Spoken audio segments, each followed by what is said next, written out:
West Bengal election 2026-এর phase 2 বা দ্বিতীয় দফা যে কত শান্তিপূর্ণ এবং সাফল্যমণ্ডিতভাবে 29 এপ্রিল শেষ হয়েছে তার আসল গ্রাউন্ড রিয়ালিটি আজ আমরা একটু তথ্য দিয়ে বিশ্লেষণ করব। এই নির্বাচন আসলেই একটি বিশাল কর্মযজ্ঞ ছিল, কোনো রকম ধারণা বা অনুমান নয়, একদম সরাসরি সঠিক ফ্যাক্টস এবং তথ্যের ভিত্তিতে আজ আমাদের এই আলোচনা আগে বাড়বে। আজকের এই আলোচনায় আমরা পরপর খুব গোছানোভাবে কিছু জিনিস দেখব। প্রথমেই রয়েছে নির্বাচনের বিশাল আকার, তারপর দ্বিতীয় দফার ভোটের ডেমোগ্রাফি, কঠোর নিরাপত্তা ব্যবস্থা, নিয়মের সঠিক প্রয়োগ এবং শেষে এর গণতান্ত্রিক প্রভাব।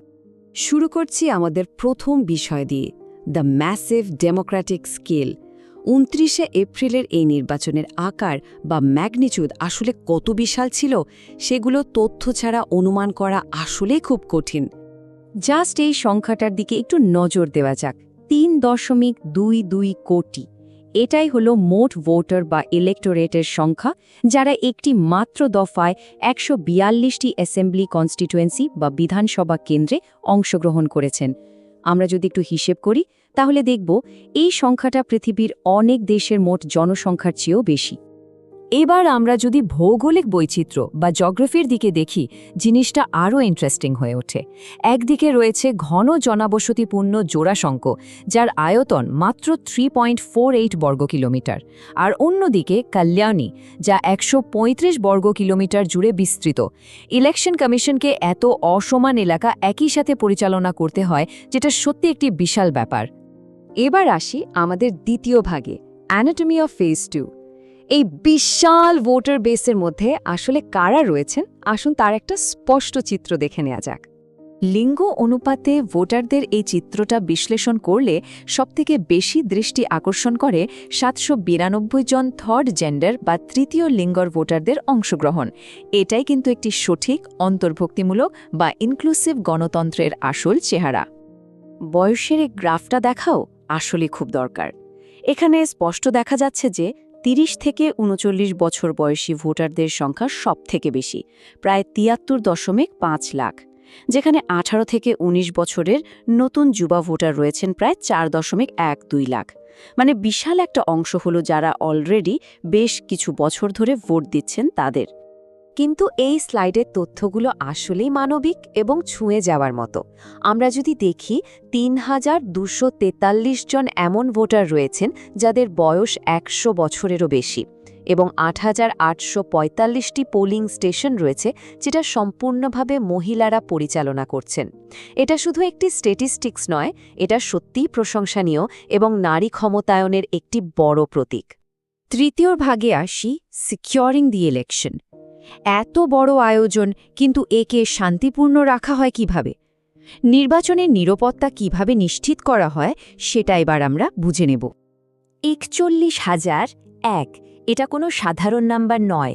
এটি হলো দ্বিতীয় দফার মতো পোলিং স্টেশন বা ভোট কেন্দ্রের সংখ্যা। এর মধ্যে 25,000-এর বেশি গ্রামীণ আর 14,000-এর বেশি শহরের কেন্দ্র।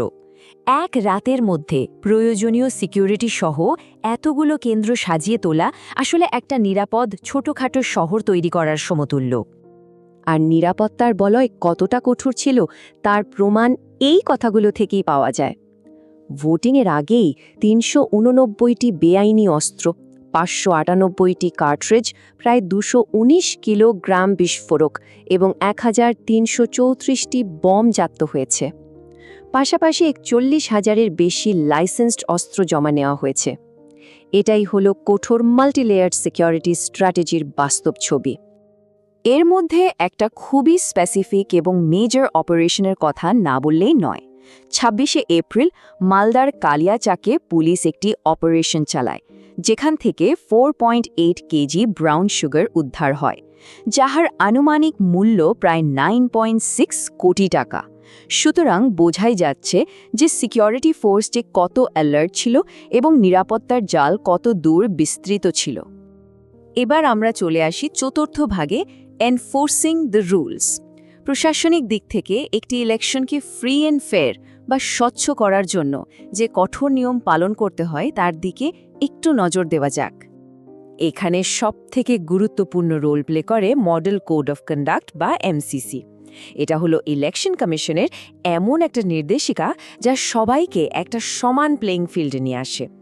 কোনো পলিটিক্যাল পার্টি বা প্রার্থী যেন অন্যায়ভাবে পাবলিক স্পেসকে ব্যবহার না করতে পারে বা প্রভাব না খাটাতে পারে তা নিশ্চিত করাই হলো এমসিসির প্রধান কাজ। জেলাভিত্তিক এই ডেটাটা স্পষ্টভাবে দেখিয়ে দিচ্ছে এমসিসি কত কঠোরভাবে গ্রাউন্ডে পালন করা হয়েছে। পাবলিক এবং প্রাইভেট প্রপার্টি মিলিয়ে রাজ্য জুড়ে মোট 23 লাখেরও বেশি ডিফেসমেন্ট বা বেআইনি পলিটিক্যাল বিজ্ঞাপন মুছে ফেলা হয়েছে। নিয়ম বরাবর থাকতে কোনো খামতি রাখা হয়নি। শেষ বিভাগে আমরা দেখব দ্য ডেমোক্র্যাটিক ইম্প্যাক্ট। এত তথ্য, এত নাম্বারসের বাইরেও কিন্তু একটা আসল কথা থেকে যায়। এত বড় আয়োজন, এত স্ট্রিক্ট নিয়ম আসলে কেন? এখানে একটা বিখ্যাত কথা মনে পড়ে যায়, ইলেকশন সির্ফ এক প্রসেস नहीं बल्कि সিটিজেন্স কি আওয়াজ হতি है। অর্থাৎ নির্বাচন কেবল একটা প্রক্রিয়া নয়, এটি নাগরিকদের কথার প্রতিধ্বনি। এই যে কঠোর নিয়ম, বিশাল সিকিউরিটি এবং শান্তিপূর্ণ দফা, এগুলোর মূল উদ্দেশ্যই হল সাধারণ মানুষের যেন কোনো অসুবিধে না হয় এবং তারা যেন স্বাধীনভাবে তাদের মতামত জানাতে পারে। 29শে এপ্রিলের এই দফা সত্যিই একটি চমৎকার সাফল্য, কিন্তু রাস্তা এখনও বাকি। ফেজ 2 তো শান্তিপূর্ণভাবে সম্পন্ন হলো। এবার আসন্ন ফেজগুলো আমাদের ধীরে ধীরে এগিয়ে নিয়ে যাবে একদম চূড়ান্ত ফলাফল এবং কাউন্টিংয়ের দিকে। গণতন্ত্রের চাকা কিন্তু থামছে না। শেষ করার আগে একটি কথা কিন্তু ভাবতেই হয়, এই দফায় এত বড় লজিস্টিক্যাল আয়োজন এবং কঠোর এনফোর্সমেন্টের দ্বারা যে শান্তিপূর্ণ মাহল তৈরি হলো, তা কি বাকি ফেজগুলোতে সামগ্রিক ভোটার টার্নআউটে কোনো প্রভাব ফেলবে? মানুষ কি আরও বেশি আশ্বস্ত হয়ে ভোট দিতে আসবেন? এই প্রশ্নটাই আজ আমাদের সবার জন্য রইল। আজকের এই তথ্যভিত্তিক বিশ্লেষণ থেকে এবার আমরা বিদায় নিচ্ছি।